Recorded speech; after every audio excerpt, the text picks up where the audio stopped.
how to let go of someone who hurts you. Carl Jung, you're standing in a room that feels like it's collapsing. Not physically, but emotionally. It's the moment after betrayal, abandonment, or a slow, silent unraveling of trust. Someone you let into your soul has left behind a storm. And even though they're gone or maybe still close but cold, you can't let go. You replay it all. The love, the pain, the confusion. You ask yourself questions you can't answer. Why did it happen? Why did they change? Why does it still hurt? Carl Jung would tell you this isn't just about the other person. This is about your shadow. Click subscribe to this channel to get more profound insights. Letting go isn't about forgetting. It's not about erasing memories or pretending you're unaffected. Jung wouldn't want you to suppress the pain. He'd want you to confront it, to descend into the underworld of your psyche, face what you've buried, and emerge transformed. Because the person who hurt you isn't just a villain in your story. They're a mirror, a symbol, a living archetype that activated something deep and dark within you, something you needed to face. Jung believed that every relationship is a psychological event, an encounter not just between two people, but between two unconscious worlds. When someone hurts you, especially someone close, it tears open a part of you that was hidden. That's why it feels unbearable. Because it's not just about the pain they caused. It's about what that pain reveals. It connects to something older, something primal, a wound from childhood, a betrayal you never fully processed, a part of yourself you've denied. So we hold on, not to the person, but to the meaning we've projected onto them. We think they were our soulmate, our salvation, our answer. But Jung would say, you didn't fall in love with them. You fell in love with what they represented, and with the part of your psyche you saw in them. And when they leave or betray you, it feels like you're being split in half, because a piece of you was living in their image, and now you have to reclaim it. This is where the real work begins. Not in asking why they hurt you, but in asking, what did I lose in myself when I gave them that power? What part of me was I escaping by loving them? What did I refuse to see, even when the signs were there? Jung called this process individuation, the journey of integrating all parts of the self, even the ones we fear, especially those. When you can't let go of someone, it's often because you haven't faced what their presence awakened. You're not obsessed with them. You're obsessed with the version of yourself you became around them, the one who felt seen, needed, desired, or even broken. And until you grieve not just the person, but the identity you built in that relationship, you'll stay stuck. You'll keep reaching for a ghost. Jung would tell you to stop running, to sit in the fire. Let the loss burn away your illusions. Let the silence scream the truths you've been avoiding. Because buried in the pain is the key to your growth. The goal isn't to feel better, it's to become whole. And to become whole, you have to gather all the pieces of yourself that scattered when they left. But here's where it gets deeper. The person who hurt you might be gone, but their voice still echoes in your mind. Their criticism, their rejection, their apathy. And Jung would ask, why does that voice still have power? What inner figure did they replace or resemble? Was it a parent? A childhood bully? An old fear of abandonment? These echoes are not random. They're patterns. And if you don't become conscious of them, you'll repeat them in future relationships, in your own self-talk, or in your dreams. Letting go, then, isn't passive. It's not about time healing all wounds. It's active, intentional, Jungian. You have to descend into your own psyche, confront the shadow the relationship exposed, and integrate it into your conscious life. That means facing your jealousy, your need for approval, your fear of being alone, your habit of self-abandonment. Not to judge yourself, but to meet yourself. Because what you're really letting go of is the illusion that someone else can complete you, that someone else can save you from your own darkness. That love means merging entirely with another. Jung would say no. Love is the meeting of two souls who have already begun the work of becoming whole. Anything less is possession, projection, or a fantasy that will collapse under its own weight. Ask yourself honestly, do you want to heal, or do you want to hold on to the pain because it keeps you connected to them? Because sometimes we cling to suffering because it's the last thread tying us to someone we once loved. But healing means cutting that thread not in bitterness, but in reverence. You say, thank you for what you showed me. Thank you for waking up the parts of me I didn't want to see. And now I release you. Not because you deserve it, but because I do. And don't confuse letting go with forgetting. You can remember and still be free. You can carry the scar without reopening the wound. Jung said that the most powerful symbols are the ones we transform. Turn your pain into ritual. Write the letter you'll never send. Burn the objects you don't need. Speak their name into the wind and let it carry the weight away. These acts aren't silly. They're sacred. They tell your unconscious mind, I'm not your prisoner anymore. But beware, your ego will resist. It will say, they need to apologize. They need to suffer like I did. That's the ego's trap. It wants justice, resolution, closure. But Jung would caution you, sometimes closure is a myth. Some chapters end without explanation.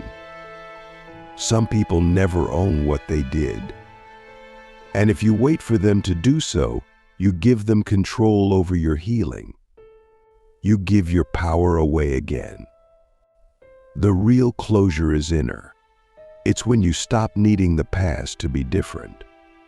When you stop needing them to understand. When you accept what happened, not as fate, but as fuel. Not as punishment, but as initiation. Because that's what every heartbreak can become, a rite of passage into your deeper self. So the next time you feel the ache, the longing, the anger, don't run. Don't numb. Ask it, what are you here to teach me? What part of me have I abandoned that's now begging to be reclaimed? What truth did I avoid while I was lost in them? That's how you begin the alchemy. That's how you turn pain into power. Carl Jung didn't offer easy steps. He offered depth. He offered the path of the soul, the winding, treacherous, beautiful path of becoming whole. And if someone hurt you, they didn't end your story. They cracked it open. They gave you a mirror. And now the work is yours. Not to fix them, not to win them back, but to look into that mirror, see your reflection in all its messy glory, and say, I'm still here. I'm still worthy. I'm not broken. I'm just beginning. You wake up and for a moment you forget. And then it crashes back into you, the memory of what they said, what they did, or maybe what they didn't do. The absence is louder than their presence ever was. It's in your chest, your breath, your stomach. It's in the things you want to say but can't. It's in the way you check your phone hoping for a message that never comes. But Carl Jung would tell you this isn't just emotional pain. This is a confrontation with the unconscious. Something deeper is trying to get your attention, and it's using this person to do it. You think you're grieving them, but what you're really grieving is the version of yourself you were when you believed they loved you. That version of you felt safe, seen, chosen. And now it's gone. But Jung would say good, because that version wasn't whole. It was a fragment, a mask, a persona built around your desire to be loved, not your capacity to love yourself. And what hurts now is the shattering of that illusion. It's not destruction, it's initiation. We all carry within us the archetype of the wounded child, the part of us that still longs for unconditional love, safety, and validation. When someone hurts us, especially someone close, they don't just hurt the adult version of us. They strike that child. They awaken old wounds. And unless we face them, unless we meet that inner child with compassion and truth, we will continue to attract people who reflect that wound back to us. Jung believed in the integration of opposites, that we must bring the unconscious into consciousness, or it will rule our lives and we will call it fate. So what if this person wasn't a mistake, but a messenger? What if they came into your life not to complete you, but to reveal what still needs healing? What if their rejection is calling you back to the parts of yourself you've rejected? You can't let go of someone who hurt you until you let go of the story you've told yourself about what they meant. Maybe they were never your soulmate. Maybe they were never meant to stay. Maybe they were a catalyst, a mirror held up to show you what you still need to face. And maybe the pain isn't proof that they were the one. Maybe the pain is the pressure of your old self being stripped away so your true self can emerge. But the ego doesn't want to hear that. The ego wants to be right. It wants to be the victim. It wants justice. It wants to believe that if they'd just chosen differently, you'd be happy now. And maybe that's true. But Jung would ask, is that belief helping you grow or keeping you stuck? Because the truth is, your healing isn't waiting in their guilt. It's waiting in your courage. The courage to look inward instead of outward. You ask not why did they hurt me, but why did I stay? Why did I keep giving my heart to someone who couldn't hold it? This isn't about blame. It's about responsibility. Radical responsibility. The kind that says, I can't control what they did, but I can control what I do with it. I can choose to turn this pain into power. I can choose to stop defining myself by someone else's inability to love me. I can choose to rewrite the story, not to erase the past, but to reclaim the future. And part of that reclamation is owning your shadow. Jung said the shadow is everything we don't want to see in ourselves. The anger, the jealousy, the neediness, the manipulation, the parts of us we've labeled bad or weak. But those parts don't disappear. They just hide. And they come out in relationships, often in destructive ways, through silence, through clinging, through rage, through sabotage. And when someone hurts us, it often activates those shadows. not to punish us, but to reveal us. So the next time you feel triggered, don't just react, reflect. Ask what part of me is being activated right now. What fear, what belief, what old wound is resurfacing? Jung believed that every emotion is a messenger, even the painful ones, especially the painful ones. And if you can sit with them, listen to them, write about them, speak them in therapy or ritual or art, you can begin to understand their purpose. Because letting go isn't an act of forgetting. It's an act of remembering who you are without the pain, who you are without the false narrative, who you were before you believed you had to earn love by suffering. And that remembering is sacred. It is the return to the self, the true self, the one that was never broken, only buried. And that's why we fear letting go, because it forces us to face ourselves, without the distraction of someone else's chaos, without the drama, without the fantasy. Just us, naked in front of our own soul. But Jung would say, that's the moment transformation begins. When the outer world collapses, the inner world awakens. When the relationship ends, the self begins.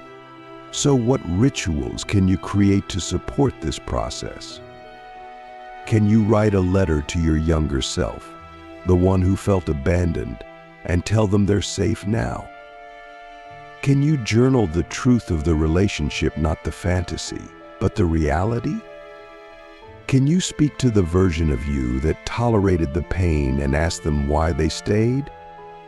Not to judge them, but to understand them. Because understanding is how we integrate. Integration is how we heal. This is the work Jung called the confrontation with the unconscious. It's not gentle. It's not always beautiful. But it's necessary. Because if you don't do it, your wounds will keep choosing for you. You'll keep attracting the same patterns, the same dynamics, the same pain, dressed in different faces. And you'll keep calling it love, when really, it's just repetition.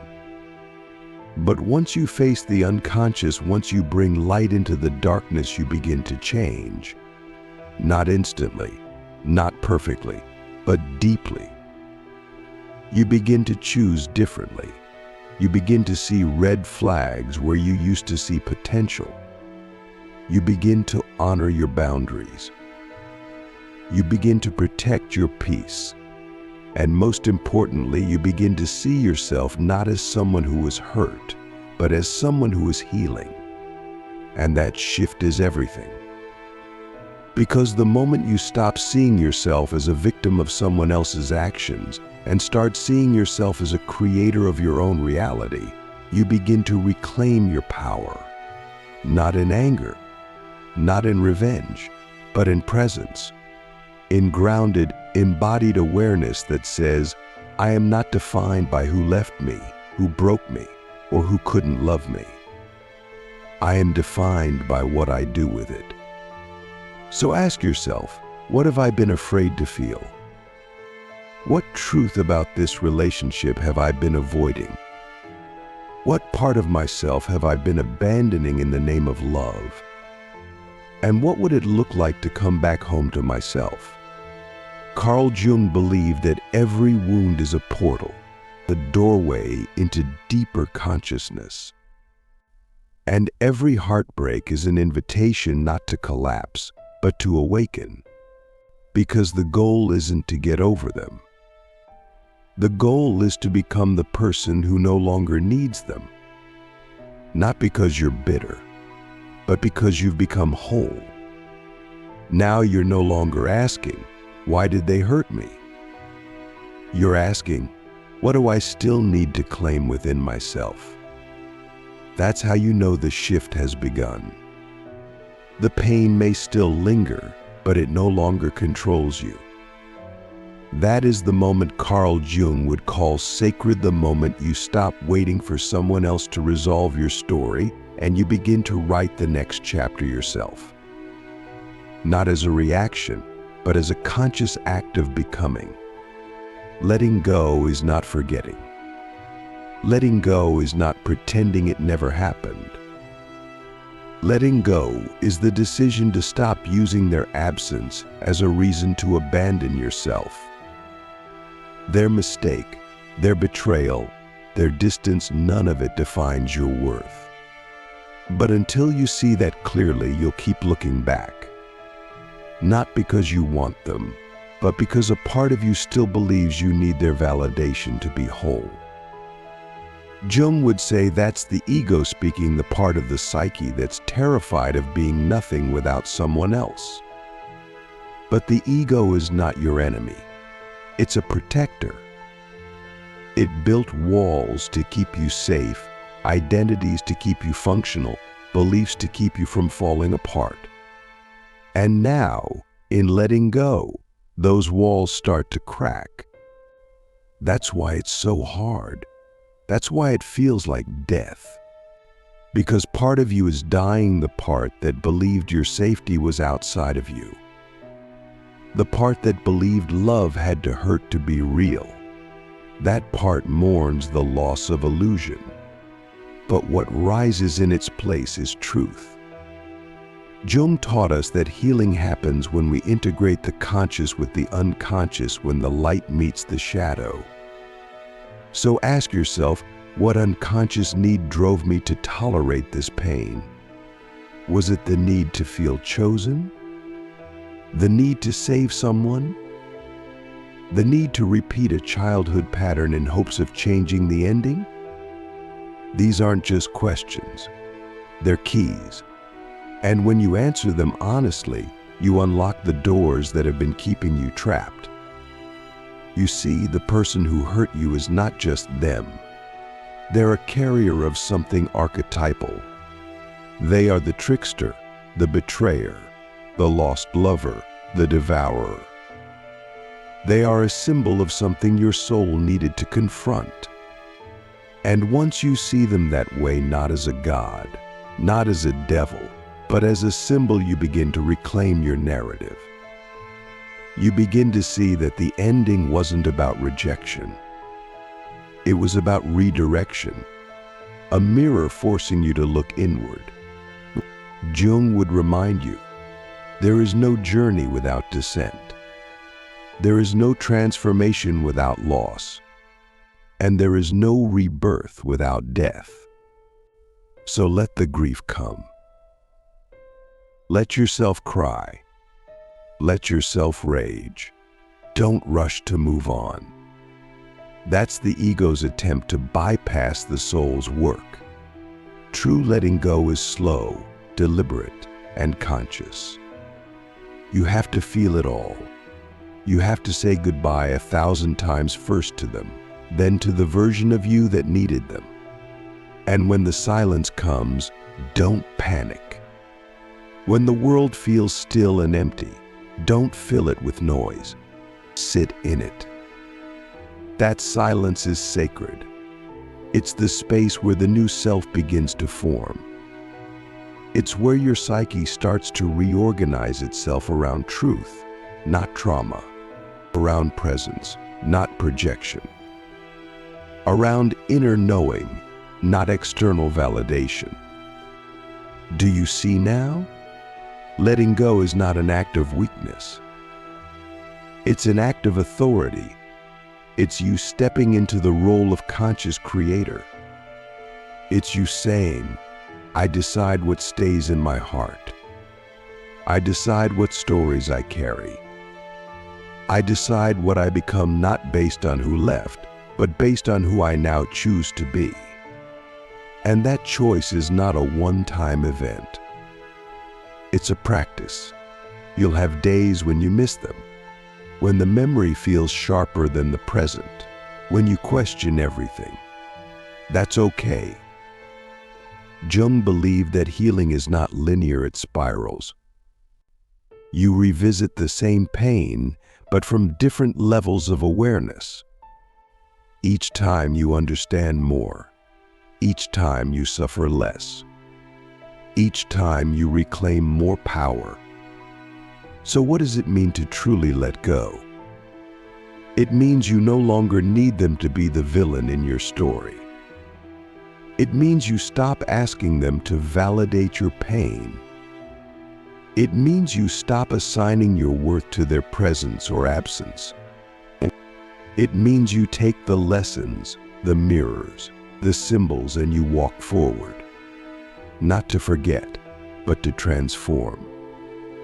And what rises in the space they occupied? You, your creativity, your truth, your wildness, your intuition, your soul. Jung believed the soul speaks in images, in symbols, in dreams. So pay attention. What dreams are coming through now? What visions? What new desires? This is not random. This is your unconscious offering you a new myth, a new map, one that doesn't revolve around them. You are not here to be loved by someone who cannot hold your depth. You are not here to repeat old pain disguised as passion. You are here to become something you've never been, to explore the edges of your own psyche, to confront the gods and monsters that live within you, and to walk that path not as a victim but as an initiate. So the next time the thought of them catches you off guard, ask yourself this: what am I really missing? Is it their love? Or is it the version of me I thought I was when they were around? And if it's the latter, how can I give that version a place in my life now without needing them to come back? Carl Jung didn't promise peace. He promised transformation. He said the most terrifying thing is to accept yourself completely. And that includes the part of you that loved them. That still might. You don't need to kill that part.